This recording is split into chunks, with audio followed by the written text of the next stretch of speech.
കഷ്ടപ്പെട്ട് ജിമ്മിൽ ട്രെയിൻ ചെയ്തിട്ട് വിചാരിച്ച റിസൾട്ട് കിട്ടാത്തവരാണോ നിങ്ങൾ?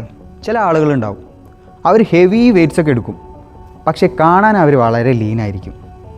എന്നാൽ മറ്റു ചില ആളുകൾ അവരത്ര വെയ്റ്റ്സ് ഒന്നും എടുക്കില്ല, പക്ഷേ കാണാൻ ഭയങ്കര ബൾക്കിയറായിരിക്കും. എന്നാൽ മറ്റു ചില ആളുകൾ അവർക്ക് ഒരു കാര്യം തന്നെ കുറേ സമയം ചെയ്യാൻ സാധിക്കും, അവരത്ര പെട്ടെന്നൊന്നും ക്ഷീണിക്കില്ല.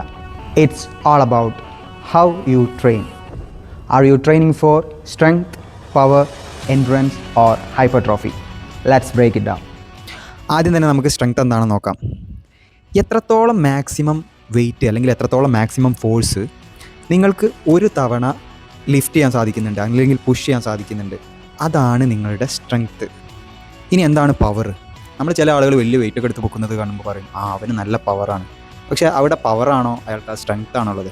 സത്യത്തിൽ ഒരു വെയിറ്റ് അല്ലെങ്കിൽ ഒരു ഫോഴ്സ് എത്രത്തോളം ഫാസ്റ്റ് പേസിൽ ലിഫ്റ്റ് ചെയ്യാൻ സാധിക്കുന്നുണ്ട് അല്ലെങ്കിൽ പുഷ് ചെയ്യാൻ സാധിക്കുന്നുണ്ട്, അതാണ് പവർ, അയാളുടെ power. How fast you can use your strength, that is power. ഒരു ഉദാഹരണം പറയാം. ഇപ്പോൾ ഒരാൾക്ക് മാക്സിമം വെയിറ്റ് എടുക്കാൻ പറ്റുന്നത് 100 കിലോ ആണെന്ന് കരുതുക, അതാണ് അയാളുടെ സ്ട്രെങ്ത്. പക്ഷേ അയാൾക്ക് ആ 100 കിലോ വെച്ചിട്ട് ഏറ്റവും ഫാസ്റ്റായിട്ട് മൂവ് ചെയ്യാൻ സാധിക്കണമെന്നില്ല, അത് അയാളുടെ സ്ട്രെങ്ത് ആണ്. ഇനി അയാളുടെ പവർ ചിലപ്പോൾ കിടക്കുന്നത് 50 കിലോ 40 കിലോ ആ റേഞ്ചിലായിരിക്കും. ആ ഒരു വെയിറ്റ് വെച്ചിട്ടായിരിക്കും അയാൾക്ക് കൂടുതൽ ഫാസ്റ്റായിട്ട് ആ മൂവ്മെൻറ്റ് ചെയ്യാൻ സാധിക്കുക.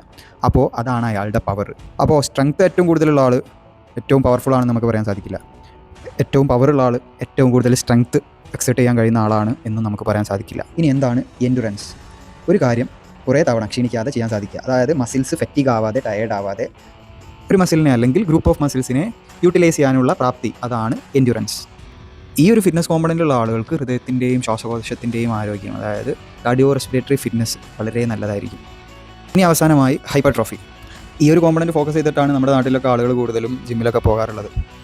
അതായത് നമ്മുടെ മൊത്തത്തിലുള്ള ബോഡി മസിൽസിൻ്റെ അപ്പർ ബോഡി ആവട്ടെ ലോവർ ബോഡി ആവട്ടെ, അതിൻ്റെ മസിൽ മാസ് കൂട്ടുക, ക്രോസ് സെക്ഷൻ കൂട്ടുക, അതാണ് ഹൈപ്പർട്രോഫിയിൽ വരിക.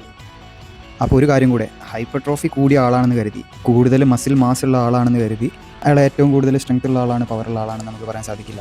ഓരോന്നിൻ്റെയും ട്രെയിനിങ് ഡിഫറൻ്റ് ആണ്. ഒന്ന് ട്രെയിൻ ചെയ്യുമ്പോൾ ഒന്നിൻ്റെ ഗ്രാഫ് താഴ്ന്നിരിക്കും.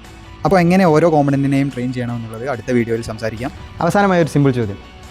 അപ്പോൾ ഒരു മാരത്തൺ റണ്ണർ ഇതിലേത് കോമ്പണൻറ്റിലായിരിക്കും കൂടുതൽ ഫോക്കസ് ചെയ്യേണ്ടത്? Comment below. Follow for more science based fitness tips. Thank you.